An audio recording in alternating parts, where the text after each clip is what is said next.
Hey humans, how's it going? Susan Ruth here.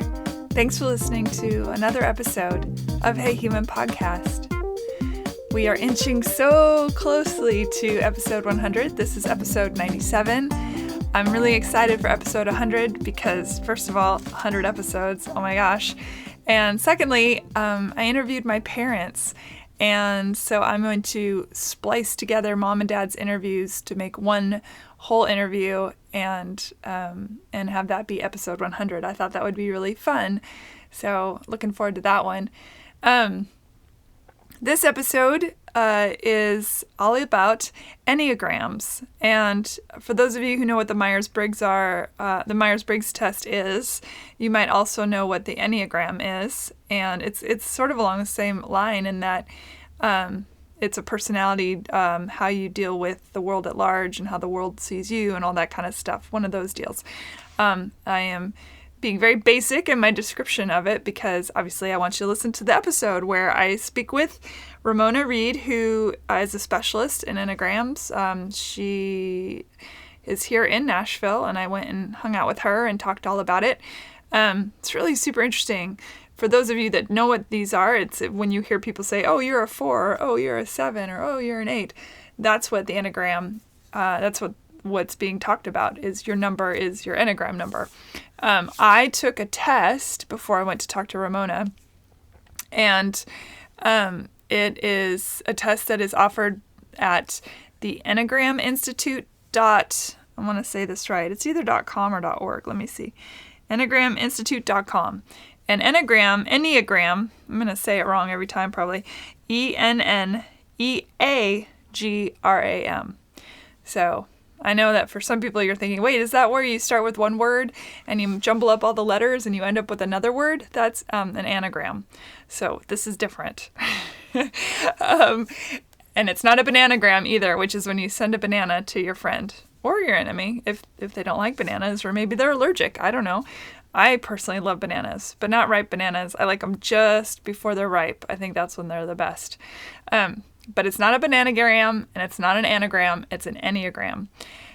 It was really interesting. It's one of those fields where I feel like the more you know, the more you need to know, in that it's a large body of work to read through in order to understand it completely. But Ramona was really great when we talked. She went through every number. So toward the end of our conversation, she broke down every number to a kind of a basic explanation. And I thought that was really helpful. Okay, so we're going to get to that. But of course, I need to remind you, please go and review Hey Human Podcast on iTunes. I would greatly appreciate it. Or any of the podcast apps that you might use. But I think iTunes is probably the most prevalent. So please go rate and review on there. And then also a reminder that I will put stuff we talked about on this episode, especially we talked about certain books. And I'm going to put those on the links page of Hey Human Podcast. And when you click on the links to buy books of stuff from every episode, it goes to the Amazon portal that's helps support Hey Human. And also, if you're not interested in stuff on the links page, but you just go to Amazon and shop because you're an Amazon shopper like many of us are, if you go to the heyhumanpodcast.com website, at the very top of the homepage is an Amazon portal. If you click on that, you will not be taken into the future or another dimension. That portal just leads to Amazon, where you can shop, and it helps support Hey Human. So please do that as well. I'm on all the social media, Hey Human Podcast, and I'm on Twitter under Susan Ruthism if you are a Twitter person. And you can always email me, susan@heyhumanpodcast.com. I love hearing from you, and I do enjoy getting those emails. So please keep doing that. And other than that, wherever you are, I hope you are doing awesome. And thank you for listening. I really appreciate it. So excited that we're rounding the corner to 100 episodes. And it's because y'all keep listening. And I'm really thankful for that. So without further ado, here we go. Hi, Ramona Reid. Hello, Susan. Thanks for being on Hey Human. Absolutely. Looks like everything is running smoothly. So we met when you came to one of my musical shows. Yes. Yeah. At where was it? The Listening Room? The Listening Room, yeah. I've been there twice, Nashville. and I really enjoyed your set. That was awesome. Thank you. Grabbed your CD. Did you like it? I did, and actually you were my favorite up on stage too. Thank you. Did I not tell you that when we met? I don't know, maybe. I told our friends Michelle and Annie that I'm like, oh, she's my favorite. Bonus. Oh, thank you. Sometimes you go hear a lot of people in this town, and most of the people I know, I think, are musicians. Yeah. And the people I love are musicians, and then you go and see them and you're like, a lot of times they're really great, and then sometimes they're like, okay, and you still just like, you just want to support them anyway. But no, you really were awesome. Thank you. That's very kind. Thanks. Yeah. Well, so we got to talking, and you do all sorts of things. I'll let you talk about all the things you do, but the thing that really got my ear was you do enneagrams.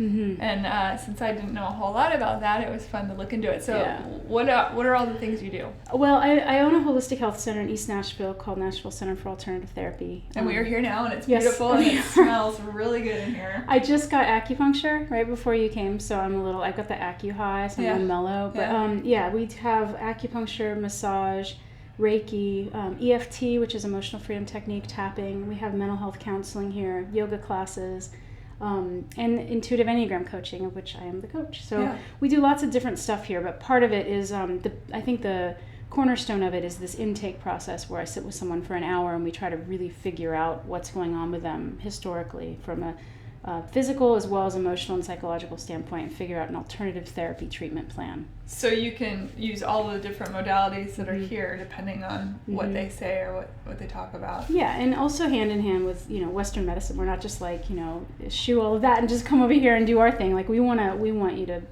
obviously have a holistic experience. So sometimes that involves going to get blood work done and going to see a doctor, because people come here sometimes really sick. Other people come here just, they're having some relationship problems and they want to know what their Enneagram type is so they can help, they can figure out how to be their best self inside that relationship. So there's a broad spectrum of people that we serve. Yeah. What got you into all this? Oh, goodness. Were you always more on the eastern side of medicine, or? No. I was told in a psychic reading when I was 18 that I was going to help people wake up and to like a higher consciousness. And I'm like, whatever. I think I was working at Subway at the time.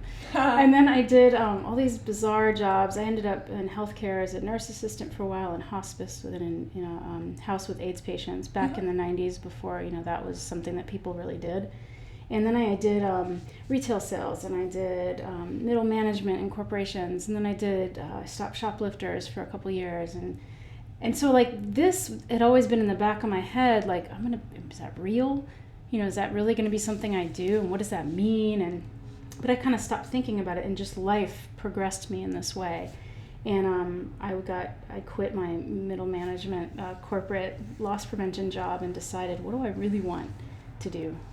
And it was massage. So I went to massage school at 30 and decided to do that. So then, I'd always been interested in energy work, so I became a Reiki master, and then... Were you interested in that at 18, or...?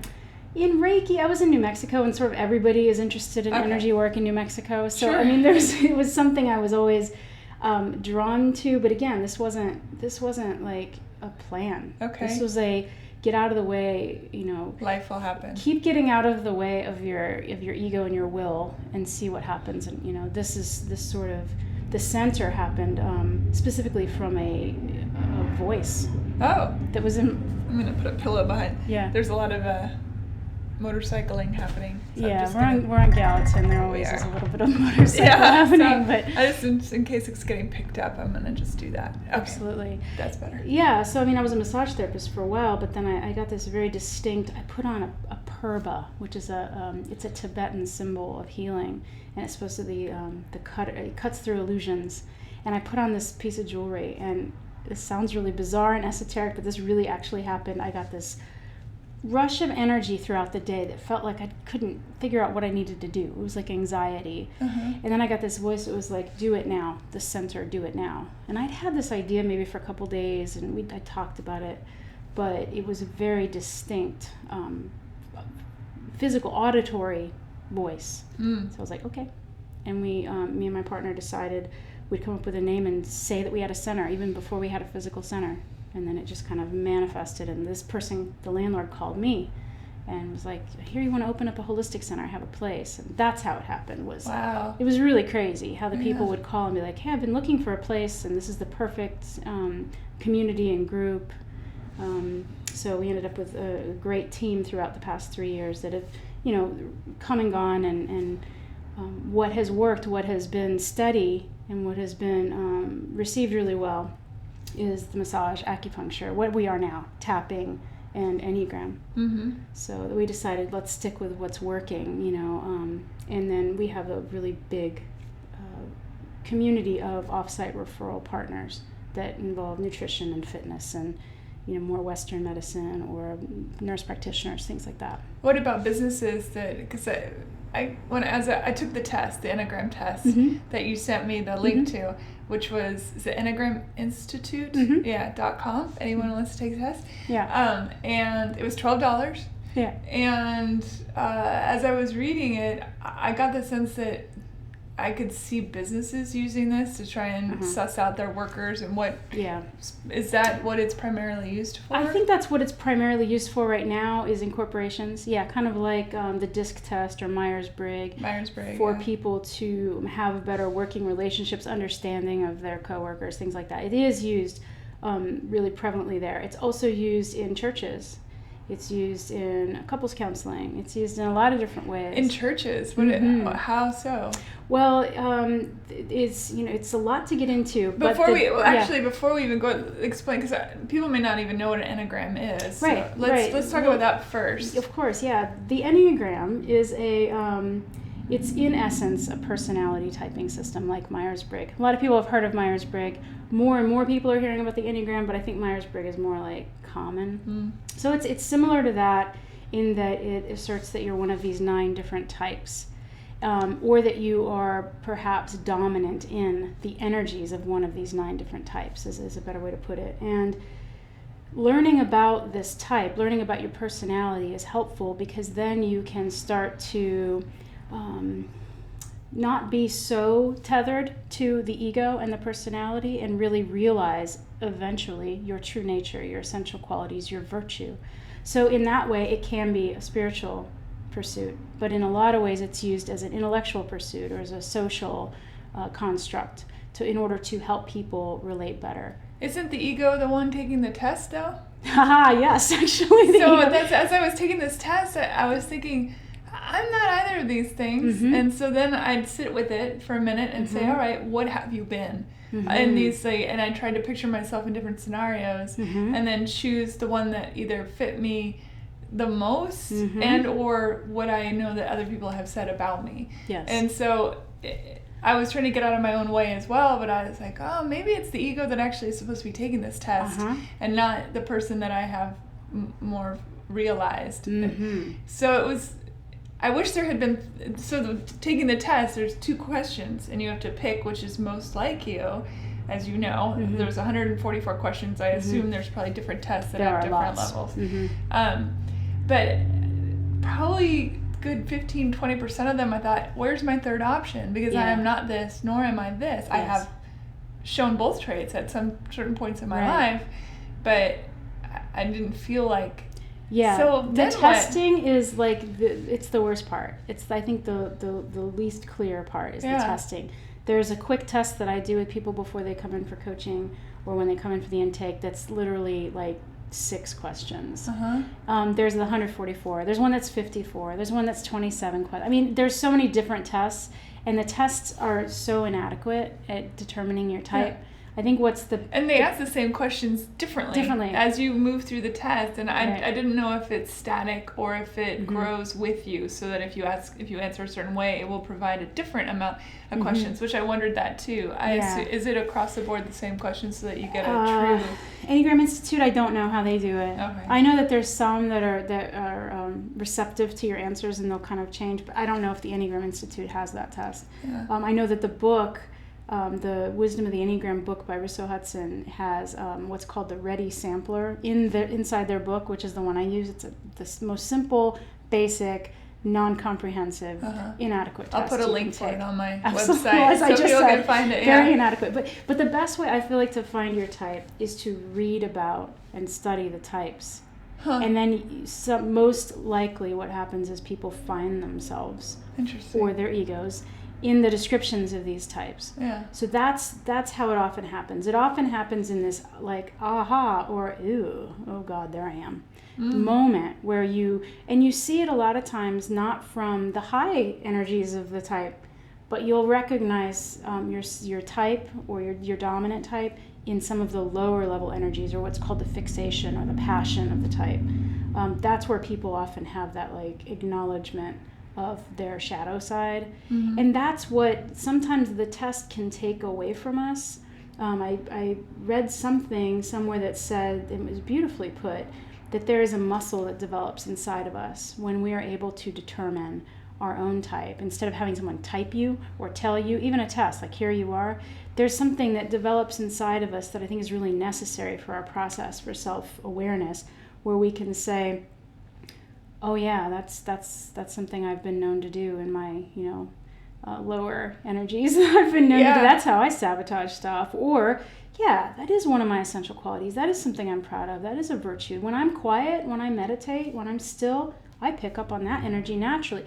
That process, I think, is a lot more effective at determining your dominant type than taking these tests. But the tests are everywhere. They're rampant. They're popular, and they're people like to take them, and like all kinds of things on the internet. You like to take tests to determine which golden girl we would be, or which Friends character. Yeah, it's everywhere. I think that's because we're constantly seeking that which is not of us to understand ourselves. Yeah. We're always looking for the mirror. Yeah. And realizing that it's all inside of, that we're reflecting ourselves constantly. Yes.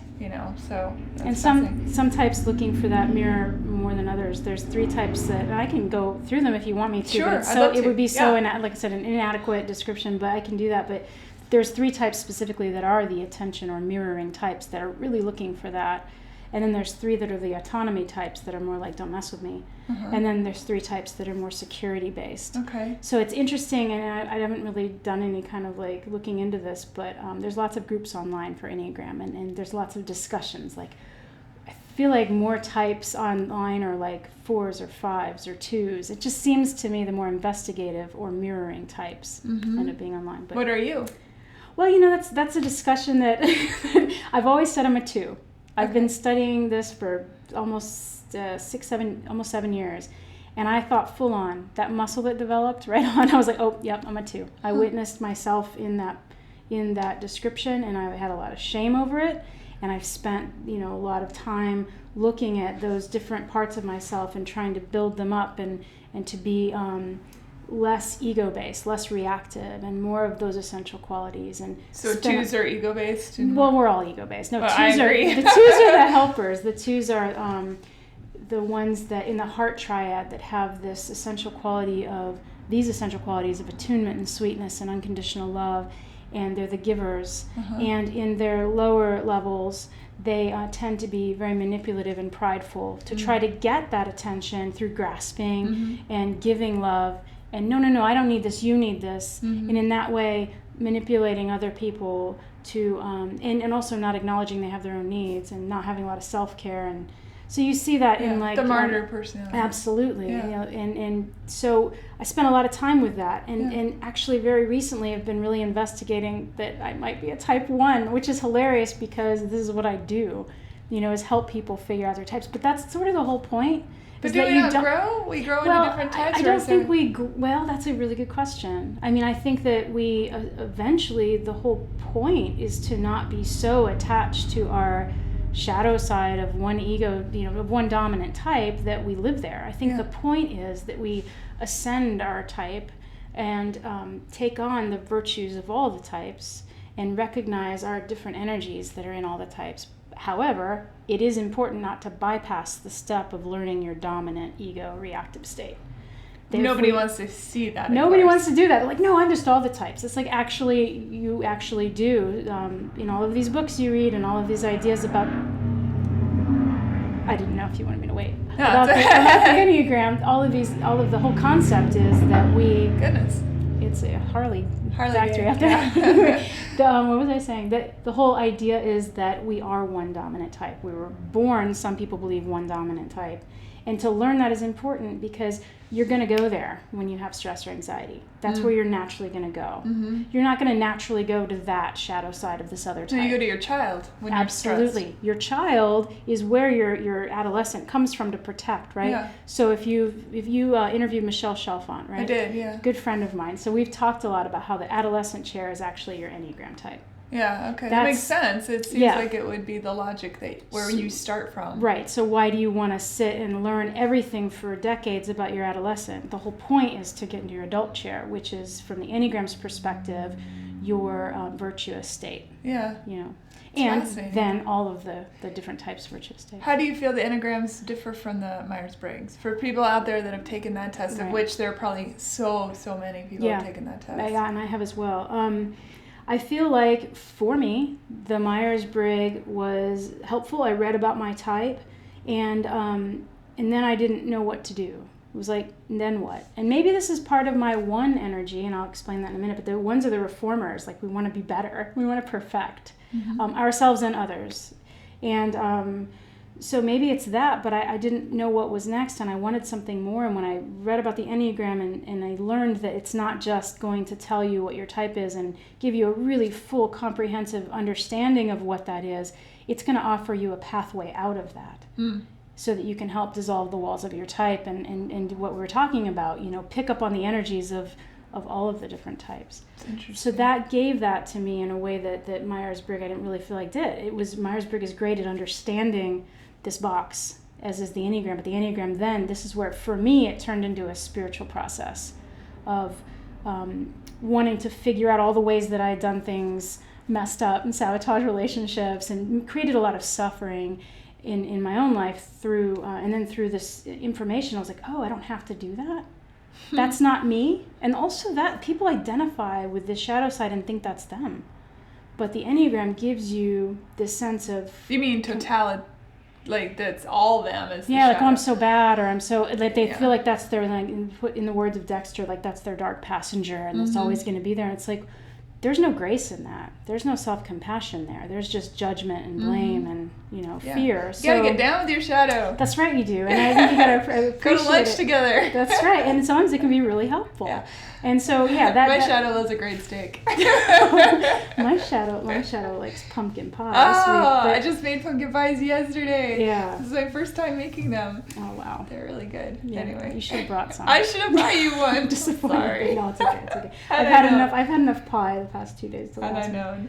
Yeah. But so it gives you compassion for yourself, and it allows you to also distance yourself from the thing that you've created to be such a monster. It's like, oh, that's not... If you can read about your pattern or your ego in a book, and you're not just one of 9 people in the world, if you can so completely identify with a pattern in a book, then that's not you. And then you can go, oh, okay, well, then who the hell am I? I'm not just that. So then the real adventure begins. It's fascinating. Yeah.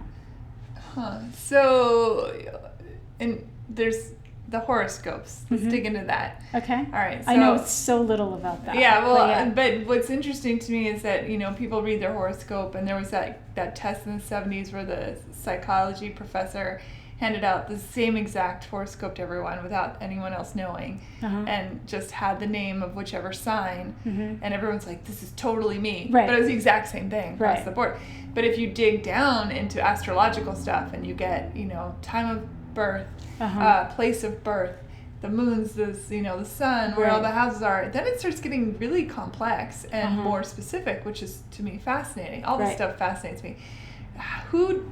I don't know exactly who came up with the astrological conversation. From my understanding, it goes way back, like Pythagorean kind of stuff. Well, at least numerology is Pythagoras. But who came up with the Enneagram? Yeah, so that's a really good question. Is it more than one guy? Well, it's more than one guy or girl. Maybe a girl. And the symbolism of it is pre-biblical. Some people say that it goes back to like Sufism, the symbol of it, because there's a symbol of the Enneagram. It's an actual diagram. You can look it up online, but it's a circle with this sort of movement and pathway in between, which it reminded me. I think they showed it on the Institute's website that when they gave me my readout, it was a circle and it had lines that's what made me think of the astrological stuff, because the deep astrological stuff shows you grand trines and when things are, where all the planetary connections, and I thought, this reminds me of that. So I wondered. I talked to a friend, Rachel Lang. Are you familiar with her? She's an astrologer. Give her hey human call because she's fascinating. She was an astrologer I had on my radio show, and we talked. What's your radio show? Holistic Revolution on WXNA.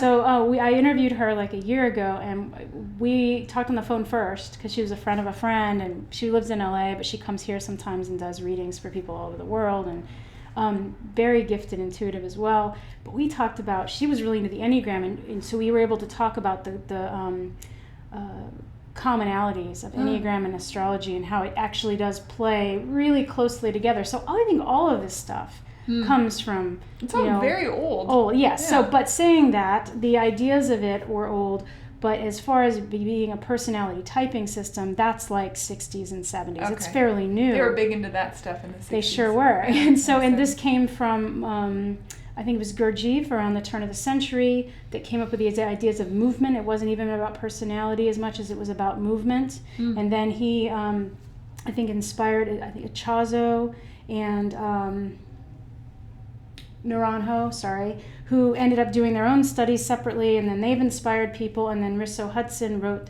this book, Wisdom of the Enneagram. They were teaching it, and then now Russ Hudson still teaches, and he's the one that does the EnneagramInstitute.com. So he helps to certify Enneagram instructors and courses, and I hope to take one soon because they look fascinating and horribly expensive. But how do you get certified for something? I would think that you don't really need you don't need to be certified to be an Enneagram coach. Thank goodness, because I'm not. and that's what I love and that's what I do. However, the more you learn, the better you are, right? The more you learn about something, the better you're going to be able to translate it to your clients. So I read a lot of books and do a lot of online classes and courses and that they actually give online. So that's fun. But I want to go to China and learn about the Enneagram, or I want to go to Mega Institute, But so it's a fairly new personality typing system, and Risso Hudson came up with the levels of development inside each type. And when you were talking about specifics in astrology, like the time and place you were born, the Enneagram has that as well. It's not just like you're one of 9 types. You're one of 9 types with 9 different levels of health inside the types. You can be like a level 1, 2 is going to be the most giving, like Mother Teresa type person, who was actually in fact an 8, but from someone who knows her. But she was a very giving, loving, unconditionally loving, giving person. Highest level of 2 is the helper. Lowest level will be like psycho, stalker, you need to be mine, that grasping. Well, we don't usually live in either one of those places. We live somewhere on the average level. So the level of where you are at any given moment is movable, right? But so that's why it's, there's that distinction between totally different 2s. And then there's your wing. So on either side of you, you're going to pick up of the energy of the one next to you. So like a cusp. Exactly. Yes. So the 2 is going to have either more 3 energy or more 1 energy.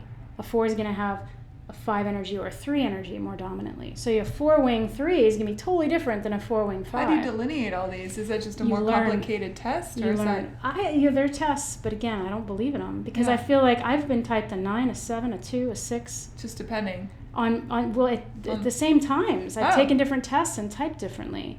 Now I know the test, so I know to type a 2. Each time I know how to take the test.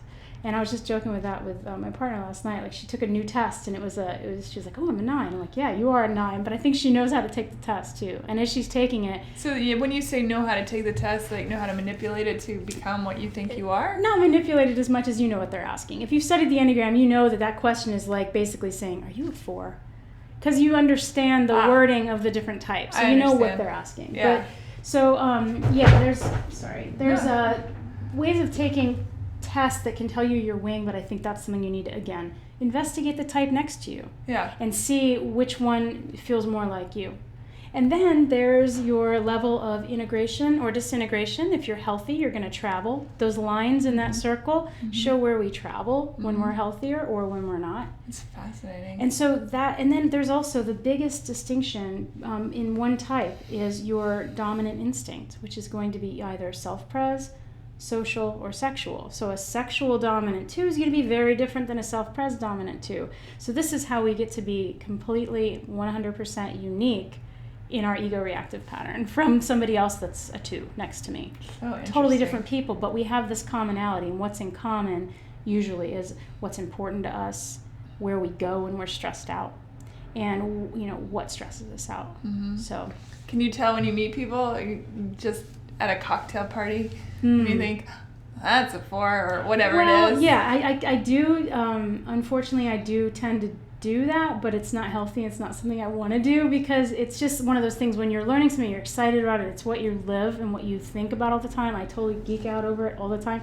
Then yeah, we're going to go to a cocktail party and people that know the Enneagram are going to be talking in Enneagram. Like, I don't know, I feel like maybe he might be a 4, might be coming up with some 500. I mean, we do talk like that, funny. But it's not good to do, because again, if you were to tell somebody that, you've just robbed them of their process of self-awareness and getting to know themselves. So it's not really, as a coach, I would never do that. Someone coming to me like, what's my type?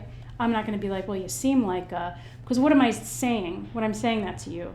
Well, your negative traits are. Right. And that's not nice. The only way you can see me is through your own paradigm. Exactly. So, yeah. So you're going to be the one that really knows. Yeah. And although when I was taking the test, I thought, I wonder what would happen if, say, my best friend Ellen took the test and to judge me. I use the word judge very loosely. Right. But if she were to take it and think of me and how it would turn out versus my own assertion of taking the test, because even when I got through it, I was like, I don't know. Yeah. Best friend, I think, would be a pretty good litmus test, because best friend knows good and the bad and the ugly. Yeah, that's true. Somebody that you know at work, you can ask them to take it, because I'm different at work than I am at home. A work person probably might not see me as a 2 because I have a lot different boundaries at work than I do at home. And so I don't know. I think that the best friend, though, wouldn't be a bad idea. It might be fun things for you guys to do. Yeah, it would be kind of fun. Yeah. I feel like I'd be able to nail her like straight up. Do you want to tell me what you typed or no? I'm curious. We'll see what I want to. Okay. I was curious just by our interaction. What would you have just thrown a number out? No. You know? No, not at all. Really? Not at all. You don't have any good guess? I don't have any good guess. I was actually really surprised. I went to print it out and I was running out the door and forgot to grab it, because whatever type that is, that's me. The type that forgets to grab things? Yeah, when I'm running out the door. Yeah. I'm all organized, and then as I'm running out the door, it's That could be lots of different types in stress.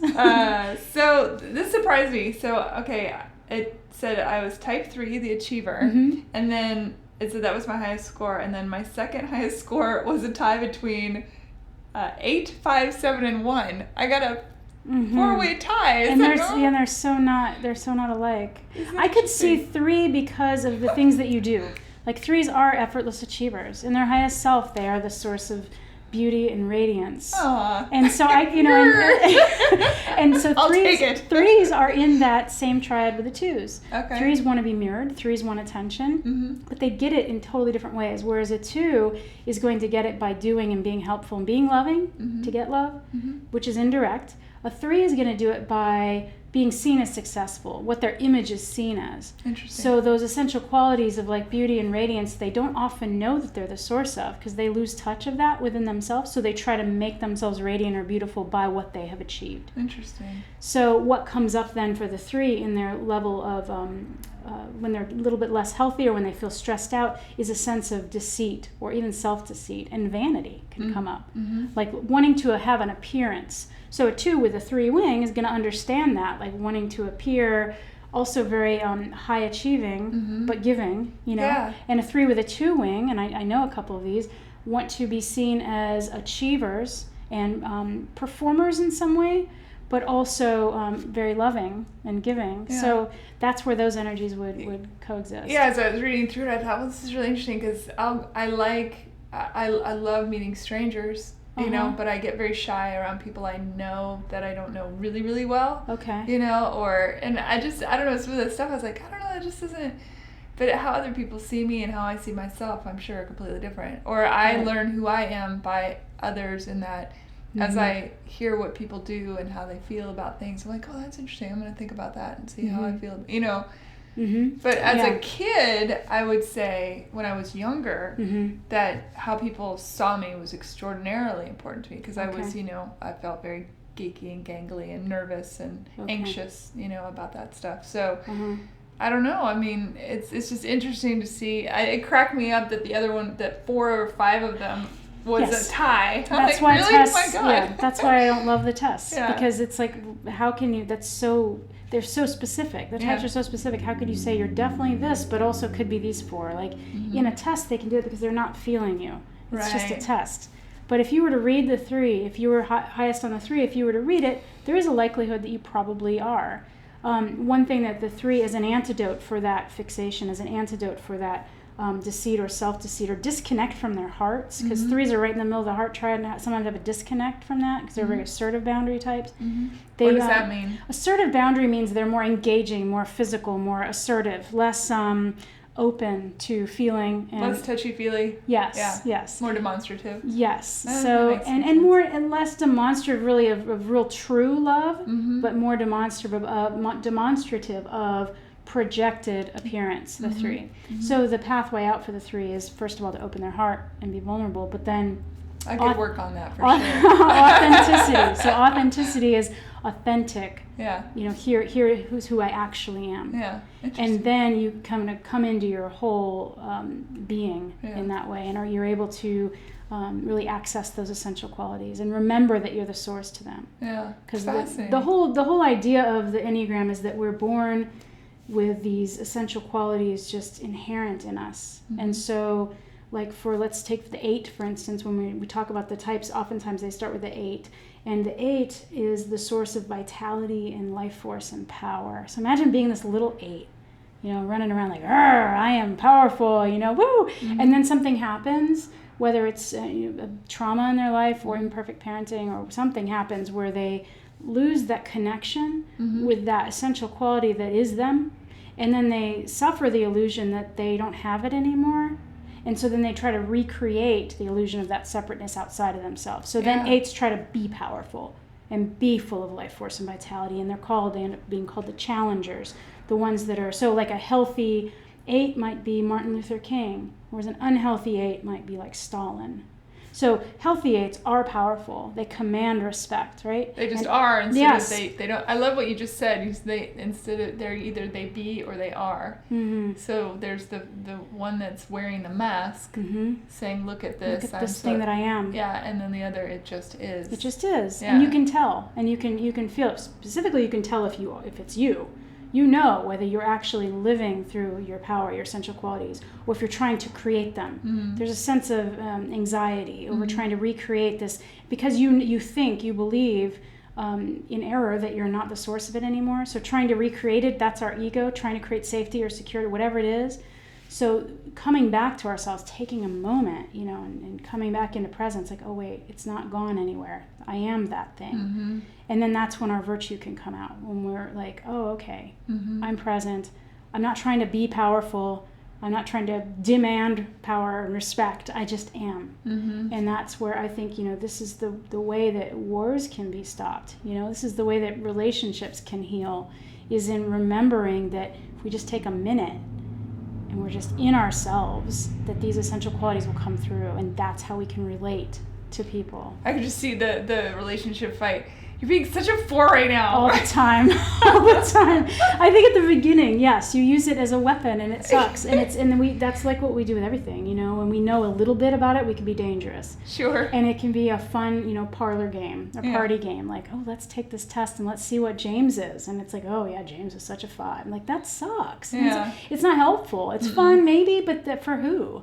You know, if you're one of the cool types. But what if you're, I'm just kidding. Is there a cool type? Well, you know, I say that's not true, but I mean, I feel like it's funny. I do these meetings at the center where all the different types get together, and then we do breakout groups once a month where it's just that type, like one type a month. And so at the beginning of the month, you know, it's just everybody together, and and the ones I've always joked about, like I always want to be a 7. Like everyone wants to be a 7. 7s are so much fun. They're like the life of the party. Well, you get to know 7s, and this last month I had a breakout group of, I think there was like 7 7s in the room.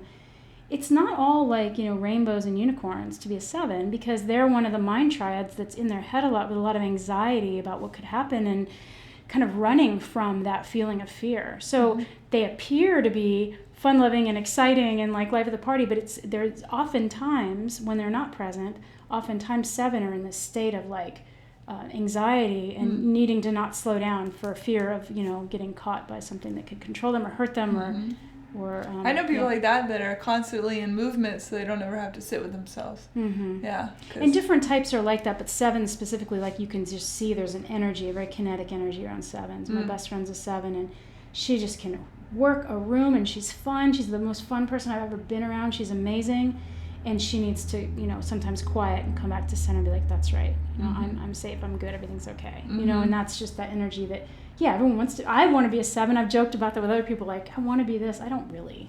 You want to be the highest level of your own type. Sure. Yeah, you don't want to try to aspire to be like the healthiest 8 you can be unless you're an 8, and then you can't. So why would you want to do that? So I know we sort of touched on this, but does one change from a 2 to an 8 or a 7 to a 5 or whatever through the course of a lifetime? Or as we talked about, it really is just putting a finer point on who you were as a kid? I don't think it's really who you were as a kid. I think it's more that I believe that you are a dominant type throughout your life. However, it's a movement. It's a path. It's not stagnant. It's not stationary. It's fluid. And so, I think I'm a type. I think you're a type. I hate saying that, but I feel like there is a dominant type. This kind energy. Of the point of it, though, right? Well, yeah. I wish I had a kind of a different name. There's a dominant energy that you were attracted to when you were young that you became. Some people believe we're born with it. Some people believe that we adopt it at stress. But I think it's like something we're born with, because I see these babies that just feel like this energy, like 2, 3-year-olds that feel like the energy. Saying that it's not good to type anybody before they're 12.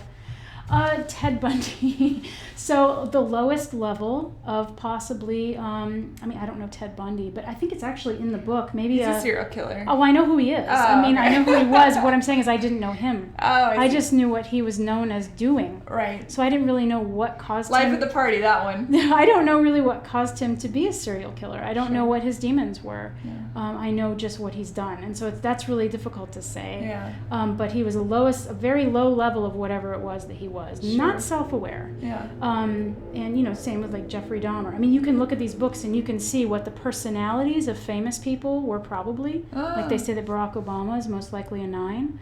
I don't think they interviewed him to ask him that. They say that Oprah Winfrey's probably a 3. Tom Cruise is a 3.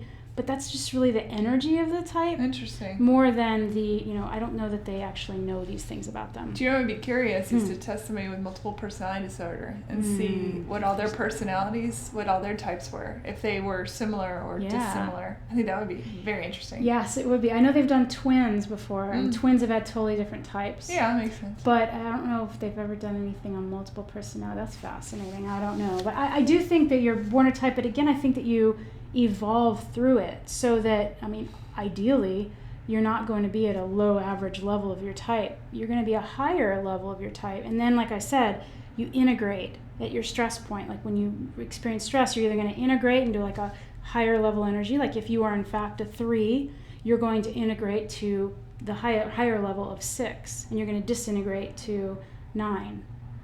So that's just the path that a 3 would take. And similarly, the other 6 types go on their own path. But you guys, if you are in fact a 3, the 9, 6, and 3 are on kind of like so a how do you closed know triangle. then? Well, I can't tell you what type you are. I would just encourage you to read about the types, read different books, different perspectives of type 3, and if that resonates with you, then you can then start the process of learning. Hard to get out of your own way, though. I think the person we lie to the most is ourselves. So if that's true, then it's I think having true self-awareness enough to figure out what that all means. So what are these books you have here? Oh, I just brought this book it's one I'm reading right now, Christopher Hewitt's It's the Sacred Enneagram, and I brought it in case I needed any kind of reminders Reference. of things. But I mean, basically the reason I like this book so much is right now is it's added to the lexicon, but I like the basic, Risso Hudson books. Helen Palmer is a great author who writes about the different 9 personality types. But the reason I'm liking this, and also Richard Rohr's book, I love Richard Rohr, is because they so awesome. add on this spiritual dynamic to it. Yeah. So like you just said, lying to yourself. If you're actually able to be quiet with yourself and be really honest with yourself, and develop that compassion for your crap, then I think you can really embrace this and work with it. I think that there's been people that are like, I don't know, that just feels really negative. And it's like, well, you might not be ready to deal with that, but this is real. For me, I've seen it. I've never seen somebody that came to find their type that didn't want to make some sort of changes or further their study into it. I mean, people when they learn about it are like, wow. Yeah, that, like I was saying, it was weird to look at the two questions, and then most of them I tried to answer just right away, just whatever felt right as I went through, just being intuitive about it. But the couple that, stumbled me, I thought, okay, if I was at a party, how would I behave? Well, sometimes I behave this way, sometimes how do people see me? Well, I've been told I'm and then you get into your head too much. You get in your head too much, yeah. And so then you have to sort of go, okay, calm down, now look at it again. What does it feel like, you know? Try and trust that intuitive sense to answer instead of your mind. Yes. So I think that's where we get in a lot of trouble, is we answer a lot of stuff from our brain instead of from our gut. And the Enneagram describes that. There's 3 different centers. I think I told you about the heart center. There's 3 different centers. Your body, which is also called the gut center, your gut triad. Then there's the heart center, or the feeling triad, and then the thinking center, the mind triad. And so these different triads, we need to balance them. So 2s, 3s, and 4s are in the heart center. Oftentimes we do a lot of feeling and then doing. And what we don't do oftentimes is really think things through. So there's lots of different groupings for the different types, but balance is really important, and remembering what your antidote out of that fixation is, which if in fact you are 3 would be that, like I said, that vulnerability. For me, it's meditation, mindfulness. I'm part of what's called the permeable boundaries, or inner critic types, that really needs to calm that monkey mind critic through meditation. Not saying that 3s couldn't benefit from meditation, but for you, those assertive boundary types, you really need to open the heart. So that's so interesting. All right, so what about your radio show? Well, say it slower. What are the call letters? Yeah, so the radio station here in Nashville is WXNA FM, and online it's WXNAFM.org. So you can stream it worldwide or through the TuneIn app, but it's FM radio here in Metro Nashville. And I think you can get it almost down to Lake Brentwood and somewhat up in Madison, but it's mostly just Metro. It's community radio, and we just had our fall pledge drive. We've been around about a year and 4 months. It kind of took the place of WRVU, which used to be the community radio station, or the college radio station here 8 years ago. And then this board member group got this together. And my friend got me involved because she was my running buddy. And years ago, she said, we're thinking about getting this radio station going. Would you ever want to have a show? And I was running for the first time. I was, doing these 5Ks with her and with my other friend, and I decided that year that I was going to say yes to any challenge that kind of scared me a little bit. So I was like, yes, I'll do a radio show. And I didn't even, I don't even think we had the center yet, but it was just about alternative therapies. I was like, sure, I'll do a show.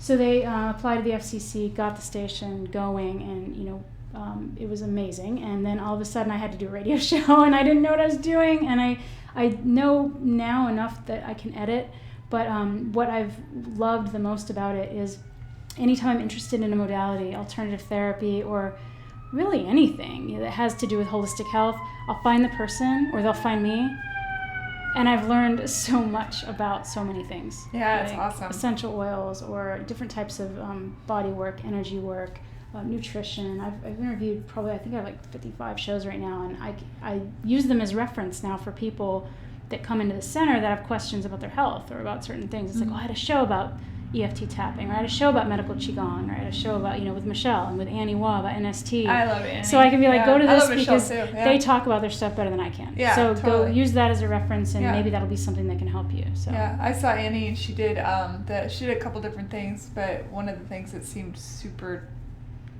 for me, it was incredible, was the rapid eye movement therapy. Is it EMDR? Maybe. Okay. I don't want to get it wrong. No, it's okay. But it's the thing where, she runs her hands slowly and your eye follows it, and it untangles your brain pan from whatever monstrous, horrifying childhood traumas you might have. She's amazing. She really is. Yeah, she does great. Her and Michelle both, and we've become close, the three of us. And so I would have her back on the show in a heartbeat. She's one of those people. It's like I can learn so much from. Mm-hmm. So I think she talked about NST as well as some essential oils. That's the tappy one. Muscle testing. Yeah. Yeah, it's so fascinating. It is, yeah. And it's funny because, like, my father, he's a scientist, and he's very, I say that as a preface, as if scientists can't be open to all these things, which of course, absolutely they can. But when I first started talking to him about these other modalities and, acupuncture or Qigong or anything, he's like, oh, you're witch doctor-y stuff. Witch doctors. I'm like, Dad, this stuff is really great. Acupuncture is incredible. Acupuncture is really incredible. Yeah. It is kind of voodoo, though. I don't understand how it works. It just does. Yeah, I think it stops impulses, right? Yeah, it resets your sympathetic nervous system. It takes you out of fight or flight and resets and puts your body back into homeostasis. And it helps with inflammation. So for me as a massage therapist, I just got it for some inflammation I was having in my neck, and she'll work on my hands, and it's quicker than anything else for me. Yeah. One session, I'm fine for like a month. It's extraordinary. Yeah. It really is. I remember years ago, I had a cut on my leg that got infected really quickly, and I was seeing an acupuncturist for something completely different. I was having some headaches, and she was working on that, and she spoke very little English. Mm-hmm. She smiled a lot, and that's enough. You know what I mean? Yeah, and so I think that's all I know. She was recommended to me by someone that I trusted, so and she had a lovely demeanor. I had no idea what she was saying, but she got me up on the table to work on my brain pan, and I was wearing shorter pants, and she looked down, and it looked awful, and she pointed at that, and she shook her head. And I said, I know, it doesn't look good, it's not healing. And she nodded, and then she stuck a bunch of pins around it, and it was totally healed. Wow. Like in a day or two. I was like, you are a witch doctor. Yes. But it was great. That's healthcare though there. I mean, and it should be healthcare here. Hey, 1 billion people can't be wrong. That's all right. I'm saying. When you talk about brain pan, what are you referring to? Just my head, like the brain. I call it the brain pan is my head, and then the brain sits inside the brain pan. I don't know where I picked that up. I've said that forever, but just the brain pan is this area in general. It's so fascinating. Okay, so I'm trying to think of what else. And I didn't talk about the type. If you want me to go through the types, I can. That would be neat. Okay, yeah, I'll see what kind of time do we have, so I can kind of in my head 15 minutes. Okay, well, it's really up to you. Right. So the way I think I talked about is that the biggest distinction between the different types is these 3 different sets of types. So the body types are the 8s, 9s, and 1s. And they are they're called the autonomy types. They have a particular relationship also with anger, and express that and express their desire for autonomy in 3 totally different ways. So the 8 is the challenger. I already talked about that, and the name is basically like the test. It's not ideal because then as soon as you say the name, you think and the name is more like of each type is more like how you present. So it's not really essential to who you are, so I don't like saying it, but it's really good to help learn the different types. So the 8s, the challengers, are the first of the body triad, and they have the essential qualities, like I said, of vitality and power and life force.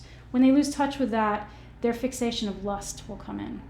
So lust for not just sexually, but that can come into play, but it's more like the idea of objectification or caricaturization of like, I want that or him, or it's this idea of kind of wanting more. And through their process, they develop innocence or mercy as their virtue. So then the 9s are the peacekeepers, and they have this essential qualities of peace and unity and groundedness. And they don't want to be messed with either, and they will just go to their, when they're not present, when they're not engaged, they will go to their sloth, which is this idea of like, there's also like sort of a self-amnesiac thing that'll happen with nines where they forget themselves and their opinions in the context of keeping the peace and not creating conflict. It's like, no, whatever you want. And so they whereas the 8s express their anger, the 9s deny they have any because they don't want a lot of conflict. So in their higher levels, they keep the peace, but that comes at a price oftentimes for 9s. So out of their process of understanding sloth and their essential qualities too, they have this engagement that can occur where a very engaged, peaceful, present 9 is lovely. Everyone wants to have them around. The 1s are the last of the body triad. They're the reformers. Ethics professors, moralists, and understanding that there is a pattern and a path for everything. In their lower levels, though, this judgment or resentment or anger can come in, this really intense, repressed, though, anger. So we've got expression, denial, and repression. Repression because it's bad to be angry. And so there's a lot of internal judgment, which then gets kind of pushed across as judgment of other. And I need to change things, and I need a few of those. I need to start this petition because this is wrong and this can't be. So out of their process comes this serenity, this idea that everything happens for a reason, that there's a purpose and a cause for everything. If you think of the fixations of lust and sloth and anger or judgment, that's where the 7 deadly sins, they say, came from. The best ones. That's right. These are all the best statements. But also these virtues, like these holy ideas, come out of it too. This is why it can be such a spiritual process. So the next triad is the feeling triad or the heart triad. Really quick, I think it's funny that most people could name all the 7 deadly sins, but very few people could name all the virtues, myself included.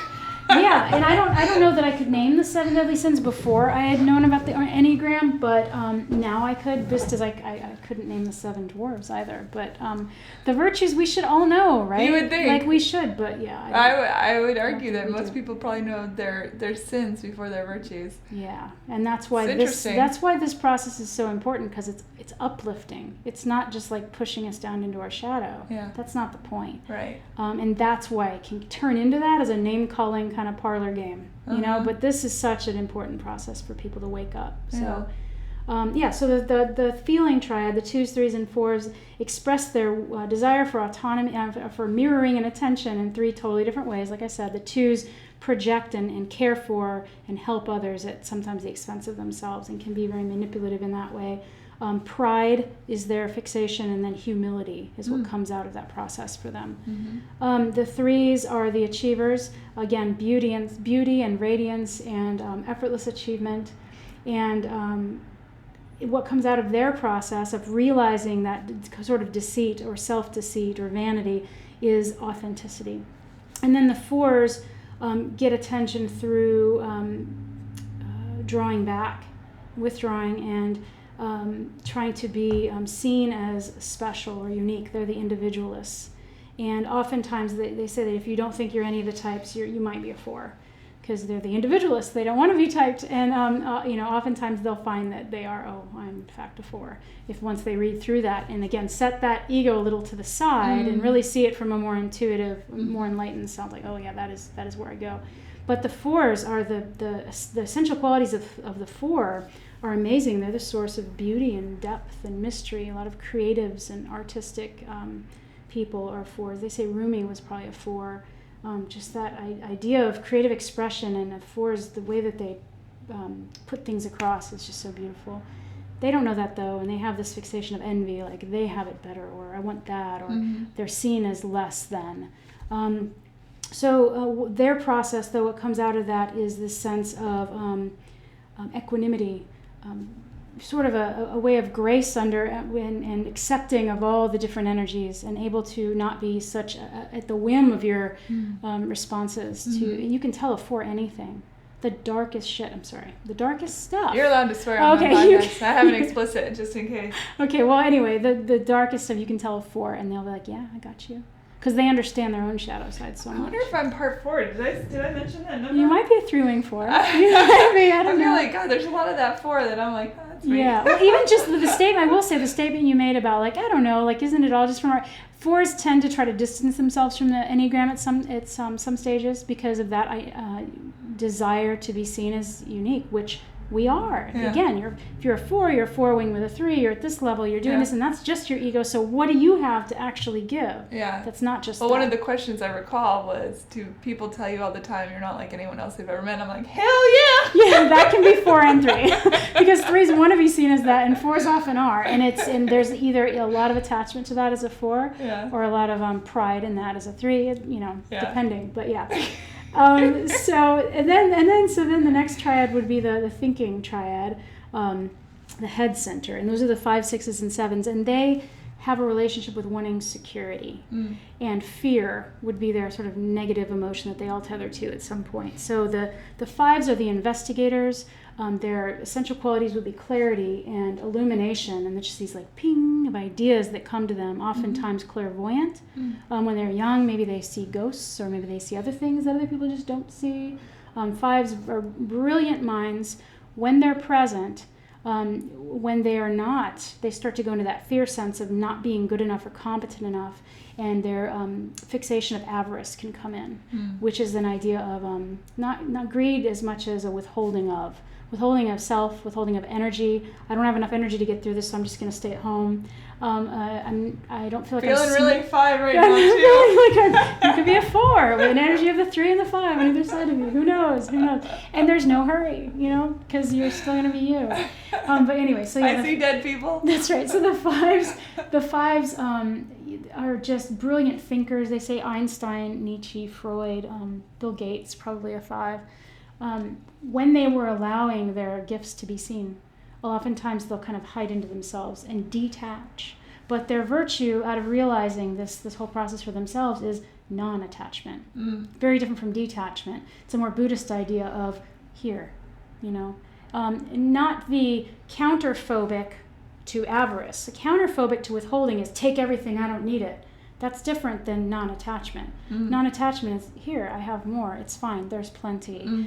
My ideas are good, and this is okay, and I have enough energy. And that whole idea of when a 5 can be present, all of these amazing ideas that are necessary can be put forward. So 6s are right in the middle of that mind triad. And what they say is that the people, the types in the middle of the triads are least in touch with that center. So 9s are the least in touch with their body center. Remember I told you that kind of idea of just like withdrawing. 3s, the least in touch with the heart center, needing to be more vulnerable and feeling. And then the 6s, least in touch with the mind center. They feel like they don't know anything or won't know anything. In fact, they're the ones that they say were a lot of the first responders at 9/11. I don't know how they knew this, but I've read this in a couple different places. It's like they just kind of know what to do. 6s are called loyalists, sometimes, or the skeptic. They have as their essential qualities just this wisdom and this knowledge and a courage that comes through for their process. They do a lot of threat forecasting, thinking about the imagined future instead of being present. But when they are present, what comes to them they handle. But oftentimes, they're not present because they're like, what if this happens? I need to be prepared for this, this, and this. So like military people would probably fall into that a little more. A lot of 6s, possibly 8s as well, and possibly 1s, needing to change things, reformers. You probably wouldn't see a lot of people that are like 9s or possibly 4s in the military unless they were drafted, I would imagine. And I just totally made that up off the cuff, but it feels like probably, yeah.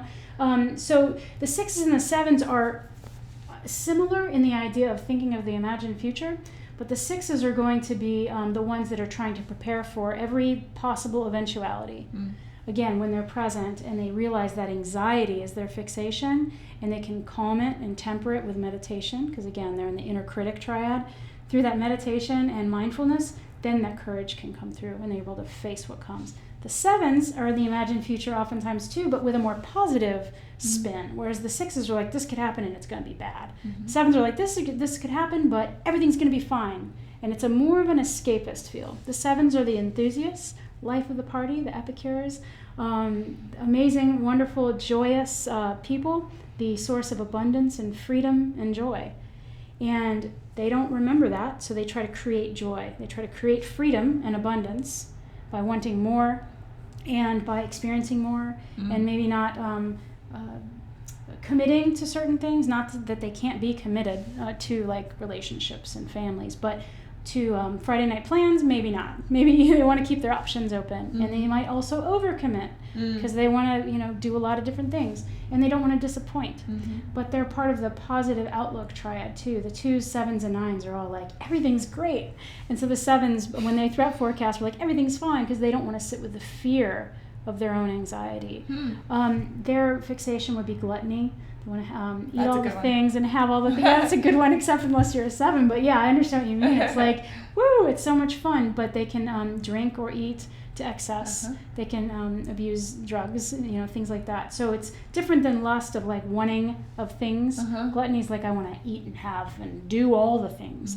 Let's just go to Italy and spend all the money. Yeah, that's more like the 7's lower level energy. But what comes out of their process is beautiful. It's this causeless joy, or also known as sobriety, which is a beautiful feeling if you're a 7. Is like, oh, I can experience this level of abundance and freedom without having to do anything to make myself feel that. So that's their sort of holy ideal or virtue. Interesting. So those are all the types as quick as I can say them, and there's lots more. Like I said, the instincts I think are even more important in a lot of ways than your type, because your instinct, whether you're dominant in sexual, social, or self-pres, is going to determine your value system, the lens through which you see the world. How do you test for that? Well, there's a test for it. But again, I think it's just describing and learning about it is like this sort of dialogue would be better. For instincts, I'll often use like a party metaphor where, so if you are a self-pres dominant and you go to a party, your first instinct might be to find out where's the snacks, and do I have a sweater, and is that couch over there comfy? Like that's going to be the thing you think about maybe first. Is there a bathroom? What the temp is like, that sort of thing. Comfort.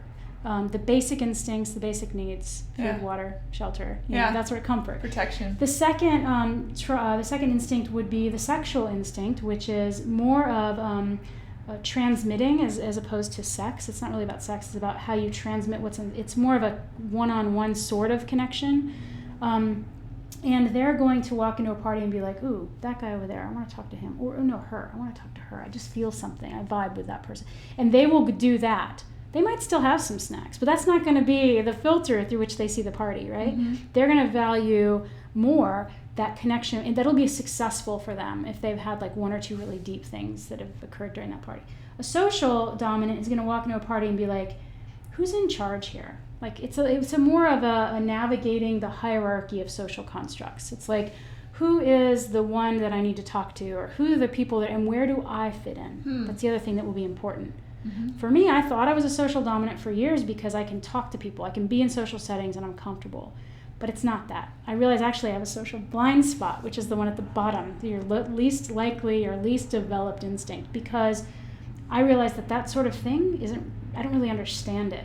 Like the social, I get uncomfortable when there's like a networking event and I've got to do I get like kind of uncomfortable, and I'd rather just sit with one person and talk because I'm real comfortable, sexual dominant is what it is.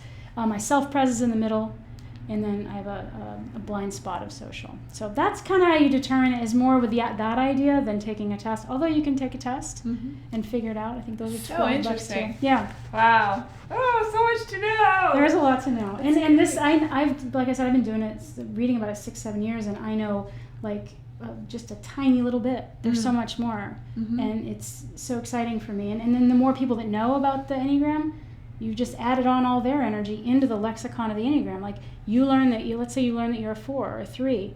You've just brought all this more information. That's why I love having the groups, because we can it's like a panel. You can learn so much more about what's your experience of being a 4? What's your experience of being a 4? How is it similar and how is it different? And it's just fascinating. Yeah, I can't date you. You're a 3. No, and that's the thing. People say can different types more compatible? Like in astrology, it seems like different types might be more compatible or more incompatible, and I don't think that. I think that what's compatible is your level of health inside your type. I think a really healthy 9 can be with a really healthy 8, and it could be with a really healthy 5. But if you're an unhealthy 8, you're not going to make anyone happy in a relationship. If you're an unhealthy person. If you're an unhealthy anything. Yeah, I think that's across the board. And that may be more compatible, though. If you're in a lower average with another lower average, that might be acceptable because that's what you know. Whereas somebody that's healthier is going to be like, So I think there's less compatibility or incompatibility of type, but more compatibility of health. Yeah. Well, it's really fascinating. Ramona, tell everyone where they can find you. Well, I'm right here. So yes. No, I'm here she is. Follow the Harley. The radio show, that's right. The radio show is on every Tuesday at 2. Right now, we used to be Fridays at 1, but we're Tuesday at 2 Central Time on 101.5 in Nashville, or again, wxnafm.org online. I will also have all the archives on my website, which is mynashvillecenter.com.